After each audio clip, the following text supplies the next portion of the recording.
Imagine arriving at a construction site expecting to dig foundations for a new project, only to uncover a forgotten battlefield relic buried beneath your feet. That's exactly what happened on Germany's North Sea coast, where workers unexpectedly unearthed a remarkably well-preserved German StuG III assault gun that had remained hidden beneath the sand for more than 80 years. Even more remarkable, white markings still visible on the gun barrel may indicate that this vehicle destroyed at least 17 enemy armored vehicles during the Second World War. How did such an important piece of military history disappear? Why was it buried? And what can this forgotten vehicle still teach us today? Let's take a closer look. The discovery occurred during construction work at Nordholz, a military air base located near Germany's North Sea coast. Workers digging through layers of sand struck steel instead of soil. Once archaeologists arrived, they realized this wasn't scattered wreckage or a collection of rusted parts. It was an almost complete StuG III assault gun. The vehicle had apparently remained buried since the closing months of World War II. Dry coastal sand had protected much of the vehicle from the severe corrosion that normally destroys armored vehicles left outdoors for decades. Even sections of its camouflage paint have survived. Its suspension, road wheels, and armored hull remain largely intact, giving historians a rare opportunity to examine a vehicle that has experienced remarkably little post-war alteration. Instead of looking at a restored museum exhibit, researchers are examining a battlefield time capsule. Many headlines have described the discovery as a German tank. Technically, however, it was something slightly different. The StuG III, or Sturmgeschütz III, meaning assault gun, was originally designed to support advancing infantry. Unlike a conventional tank, it had no rotating turret. Instead, its powerful main gun was mounted directly into the armored hull.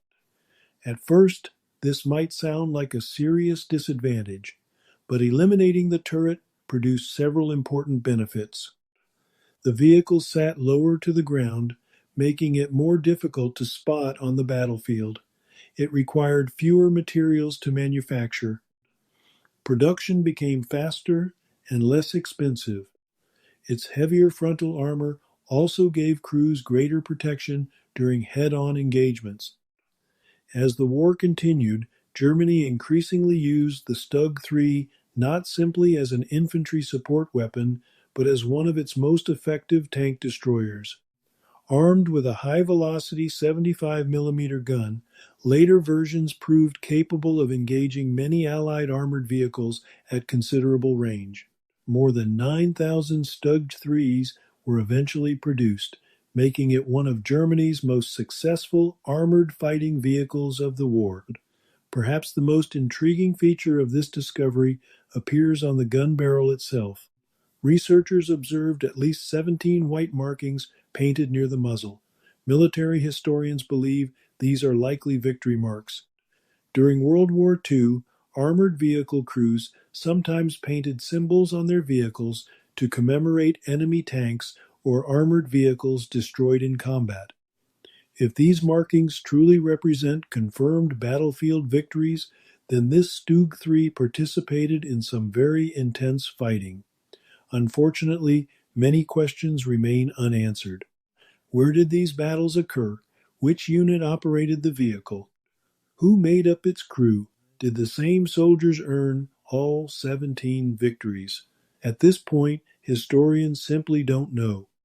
Researchers hope that manufacturing records, unit markings, serial numbers, and surviving wartime documents may eventually help answer some of those questions. Until then, the barrel markings remain one of the vehicle's greatest mysteries. Finding a StuG III is remarkable. Finding one buried beneath several feet of sand raises an even bigger question. Why was it there? The answer probably lies in the chaotic final months of World War II and its immediate aftermath.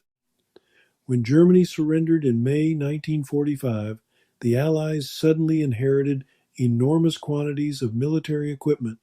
Thousands of tanks, trucks, artillery pieces, aircraft, and armored vehicles littered Europe.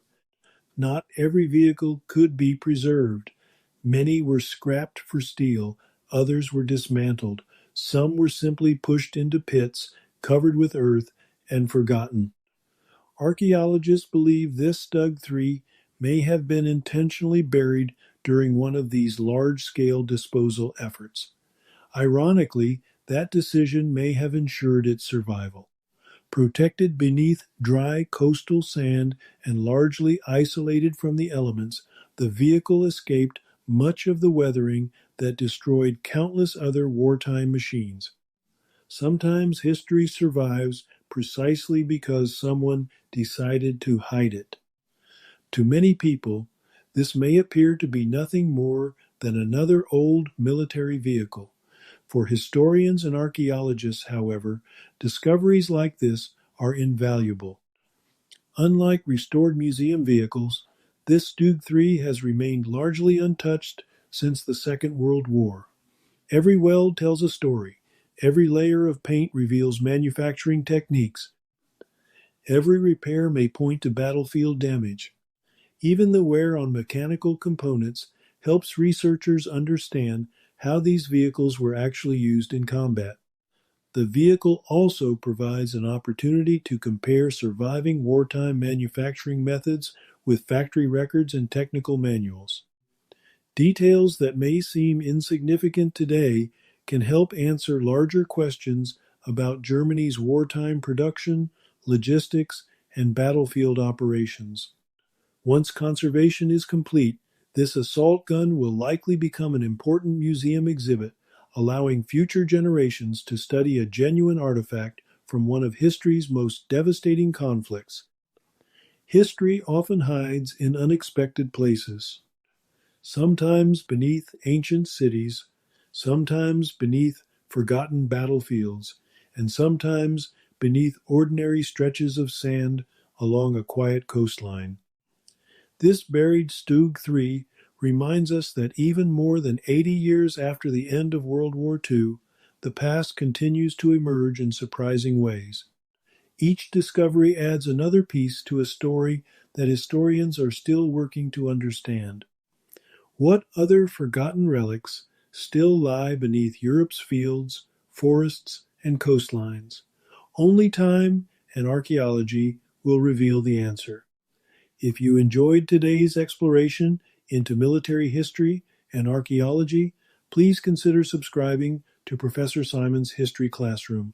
Thank you for watching, and I'll see you in the next video.